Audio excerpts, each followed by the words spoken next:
بلکہ خواہران سن رہی ہیں، نوجوان نسل سے مراد نوجوان خواہران بھی ہیں جو یہ نوجوان نسل میں ہیں۔ اور اگر یہ نوجوان لڑکوں کو آپ سمجھیں کہ یہ یلغار میں ہے، ان کے اوپر یلغار ہے دشمن کی، نہ، یہ خواہران بھی جو ہیں یہ بھی دشمن کی یلغار پر ہیں۔ آپ یہ نہ سمجھیں کہ ان کو مخاطب کیا جا رہا ہے تو انہی کو کہا جا رہا ہے، آپ بھی اس یلغار میں ہیں، آپ کے اوپر بھی یہ یلغار ہے، آپ کے اوپر بھی موبائل کی یلغار ہے، آپ کے اوپر بھی سوشل میڈیا کی یلغار ہے، آپ بھی ٹک ٹاک کی زد میں ہیں۔ آپ کے لیے جو اسوہ ہے، آپ کے لیے سیرت ہے، وہ جناب سیدہ کی ہے، جناب زینب کی ہے۔ آپ کے لیے نمونہ عمل یہ ٹک ٹاک پر آنے والی فحاشا نہیں ہے، آپ کے لیے نمونہ عمل حضرت زہرا سلام اللہ علیہ ہیں، آپ کے لیے اسوہ جو ہیں وہ جناب سیدہ ہیں۔ اس لیے آپ یہ سمجھیں کہ نوجوان جب کہا جاتا ہے، جب نوجوان نسل کو مخاطب کیا جاتا ہے تو اس میں دونوں شامل ہیں، دونوں نسلیں شامل ہیں، یہ نہیں کہ نوجوان لڑکوں کو مخاطب کیا جا رہا ہے۔ کیوں؟ اس لیے آج جو ماحول بن گیا ہے، اس اصل میں جو مائیں تھیں، اس ماں کی ذمہ داری تھی کہ امام کے ناصر پیدا کرے، امام کے ناصر بنائے، لیکن آج کی ڈیجیٹل مائیں آ گئی ہیں۔ یہ مائیں کیا کرتی ہیں؟ موبائل پہ خود لگی رہتی ہیں، سارا دن خود موبائل استعمال کرتی ہیں، اولاد کو سوشل میڈیا کے حوالے کر دیتی ہیں۔ یہ ڈیجیٹل مائیں ہیں، یہ مائیں نہیں چاہیے تھی، فاطمی مائیں چاہیے تھی، زینبی مائیں چاہیے تھی، جنہوں نے امام کے ناصر بنانے تھے، جنہوں نے اپنی اولاد کی پرورش کر کے امام کے ناصر بنانے ہیں، وہ مائیں چاہیے تھی۔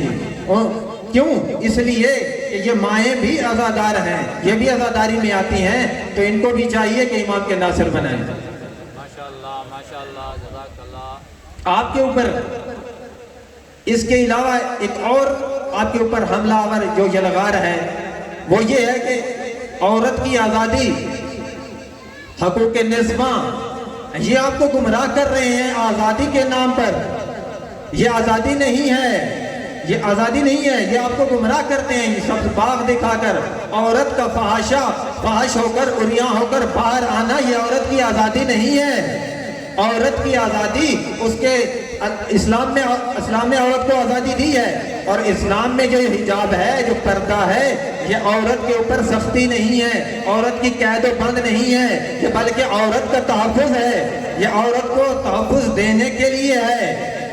اب خود دیکھیں کہ ایک فحاشا اگر عریاں ہو کر باہر آتی ہے، اور یہ جو درندے، یہ جو ہوس کے پیروکار چوکوں پہ بیٹھے ہوتے ہیں، یہ ان کی نظریں کس طرح ان کو دیکھتی ہیں، اور ایک باحجاب عورت، باوقار خواہر جو باہر آتی ہے تو وہ خود کو محفوظ سمجھتی ہے۔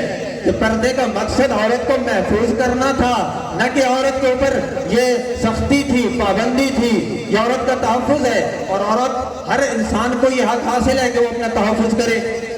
یہ ایک عقلی بات ہے کہ ہر انسان اپنا تحفظ چاہتا ہے۔ اب عورت کو بھی اپنا تحفظ چاہیے، کیونکہ یہ معاشرہ فاسد ہے۔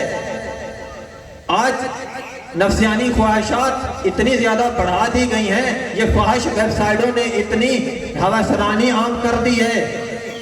اب آئے دن یہ باتیں سنتے رہتے ہیں میڈیا پر، زیادتیوں کے، چھوٹی چھوٹی بچوں کے ساتھ زیادتی۔ یہ کیوں ہو رہی ہے؟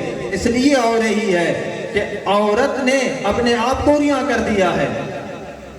یہ کس لیے عریاں ہو کے باہر آتی ہے؟ کس کو دکھانے آتی ہے؟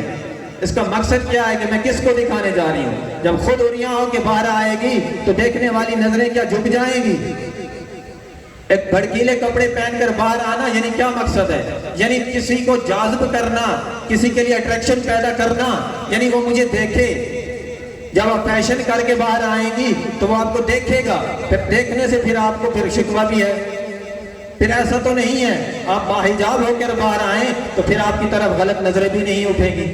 ایسا کم ہی ہوتا ہے کہ ایک باحجاب عورت اگر جا رہی ہے تو اتنا کوئی گھٹیا بہت کم ہوتا ہے کہ جو اس کے اوپر غلط نظر ڈالتا ہے۔ غلط نظر ہمیشہ اسی کے اوپر ڈالی جاتی ہے جو عریاں ہو کے باہر آتی ہے۔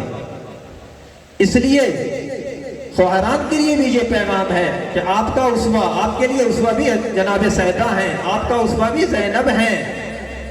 ان کی اطاعت کریں، ان کو اپنے لیے نمونہ عمل بنا کر اپنی زندگیاں گزاریں۔ ماشاءاللہ ماشاءاللہ صلوات پڑھیں۔